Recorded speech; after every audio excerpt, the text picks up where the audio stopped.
In this video, I am going to talk about Bing ads. Now, I, I don't know why, but a lot of people neglect Bing. I think for whatever reason, there's this like misconception that no one uses Bing. And the automatic, I guess, approach is let's just run Google ads. There's no point in even looking at Bing. But I'm here to show you why Bing is a very effective channel and you should not be sleeping on it. You should be incorporating it into your media strategy. Now, don't get me wrong, like, I'm not going to say it's great for every single type of client or type of business. It's definitely more geared towards service-based businesses, well, not B2B businesses, I should say. So for large B2B businesses, Bing is fantastic, and I'm going to show you why. So I'm just going to start off with a few stats, and then I'm going to actually show you a real life example of an account or a client that uses, or I use both Bing and Google Ads, and I'm going to show you kind of the comparison of the two channels. So let's get into it. Let me start off with some stats. So this is always quite surprising. Like a lot of people, yeah, they don't expect this. So first of all, 52% of Bing users are business decision makers. So the reason that is a lot of businesses, right? They don't download. Well, a lot of employees, I should say, or a lot of executives at large businesses, they use Microsoft Edge. They don't actually download Chrome.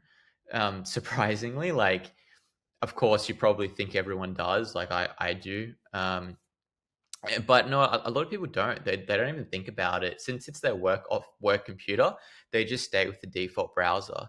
And I'm pretty sure, and don't quote me on this, but I think in the US, not in Australia, it's, I don't know if government agencies have to use Microsoft Edge. I'm not 100% sure. I heard something like that, but if that is true, then that's another reason why it's great to use.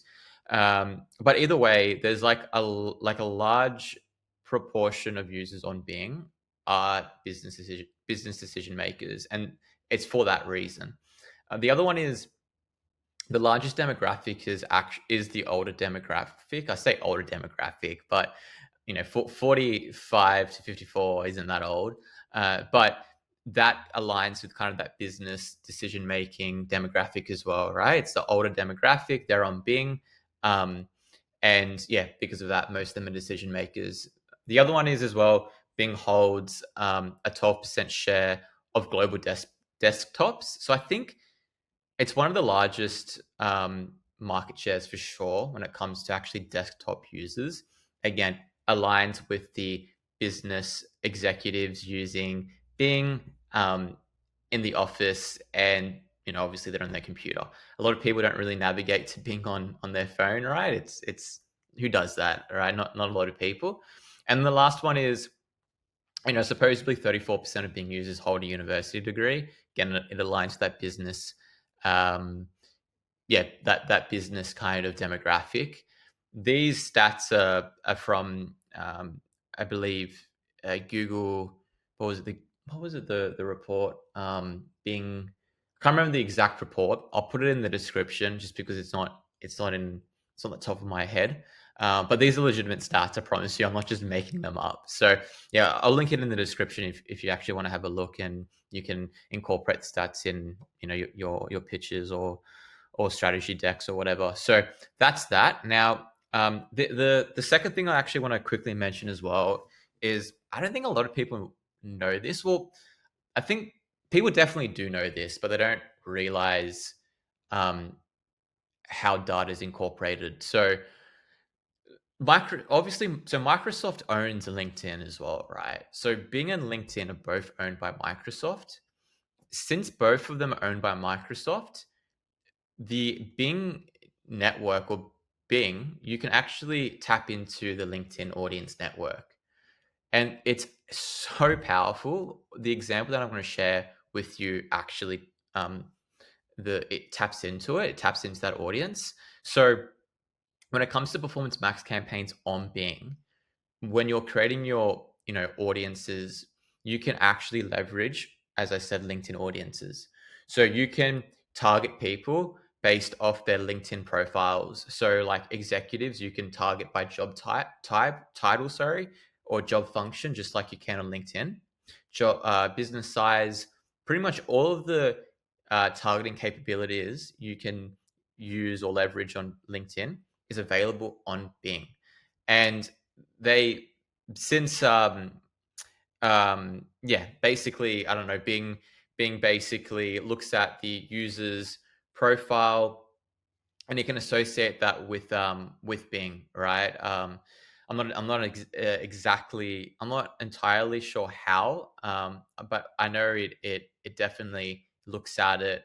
I guess similar to kind of Google logins, right? Gmail as well. When you're logged into Google, obviously you have that profile. When you log into LinkedIn on Bing, well, then Bing can kind of look at that IP, and it knows that that user um, is user X, and then it kind of looks at their profile, and then when they go and search on Bing, since Bing's aware because they've actually searched, or they've actually, I guess, logged into LinkedIn, they can tell, and they can tell by IP addresses as well, right? If you're on the same IP address, Bing will know that.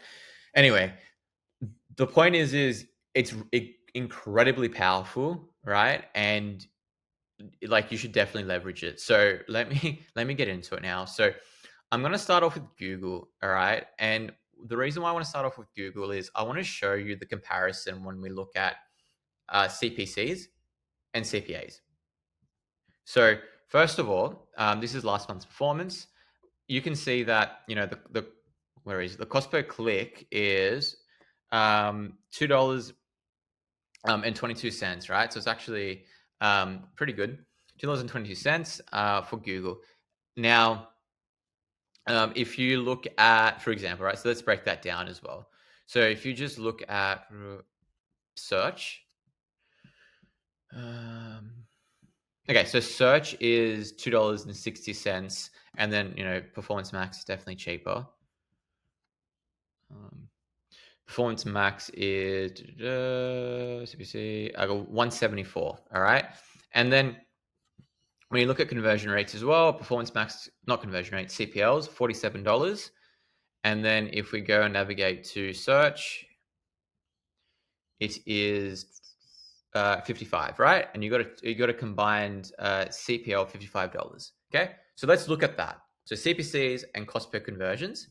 Okay, Google spent roughly 8,000, or in total it spent 10K. Okay, so now let's look at Bing and let's compare that performance. So as I said, this is the exact same business, just their Bing account. So looking at last month now, when we look at spend, so we spent around 2.5K. Now let's look at CPCs first of all. So CPC is $2.58. Okay, so compared to Google, it is a little cheaper. I say a little cheaper, but like it's pretty much the same. Oh no, Bing's actually a little more expensive. Sorry, that's surprising. So, look, that the Google account is incredibly optimized. I'm not going to lie, but you do normally see cheaper CPCs on Bing because it is less competitive. So that's the first thing, and that's a benefit of running Bing. In this scenario, it's actually quite similar. So that's the first thing. The second thing is, now let's look at cost per conversions, or CPA. So CPA here is $43 or $42, right, roughly. And we'll go back to Google. You can see the conversion rate, not the conversion rate. I keep saying conversion rate. Cost per conversion is $53. So Bing is actually more cost efficient when we look at CPLs, not by a significant amount. All right, I'm not going to stand here or sit here and say Bing is by far the superior channel. But put it this way, right? If we weren't running Bing and we look at conversions, we generated 69 conversions, right? And then on Google, we generated 203 conversions. That's 69 conversions you just wouldn't have generated if you weren't on that channel. And at a very similar cost per result or cost per lead, why would you not be like why would you not be utilizing Bing, right? It's just it's just a channel that will get you more leads. So if you don't use it, well then, you know, you're pretty much missing a great opportunity. So that's what like so it's a win-win basically is what I'm saying. Now the thing is when it comes to spend, there's no way you'll be able to spend as much as you can on Google compared to Bing. It's just a smaller audience, of course, in Bing, right? Less people use Bing compared to Google. So, you know, here we can spend, you know, around 10K. And if we have a look at, give me a second, search loss to budget. Okay, so when you look at search loss to budget, right? It's 18%. And as I said, we spent roughly 10K. You go to Bing, right? And you look at the same thing, search loss to budget. I have it up. Let me quickly get it up. So Bing, on the other hand, spent as I said, spent 2.5K and around 4.8, you know, percent was lost to budget, right? We can spend 4.8% more, essentially, is what that says. Google says we can spend roughly 18% more. So by far, like you are nowhere near, like nowhere near be able to spend as much as Google can. That's just a given, but it's definitely an opportunity. So just use it. I like to max out Bing, and then I know I'm spending the max on Bing because it's just always a good cost efficient channel, and then obviously spend the rest, or you know, when I want to increase spend, I increase it on Google. But that's I think that's enough for today. I just wanted to make this video because I thought it was really interesting. A lot of people don't talk about Bing, but yeah, if you haven't tried it, definitely look into it. As I said, the LinkedIn stuff's really cool. Like being able to tap into the LinkedIn audience network it's a really cool thing. And for businesses that are B2B and like your target demographic is more like actual businesses as opposed to consumers, it's a fantastic channel. So cool. I'll leave it at that, as I said, and I'll see you in the next one.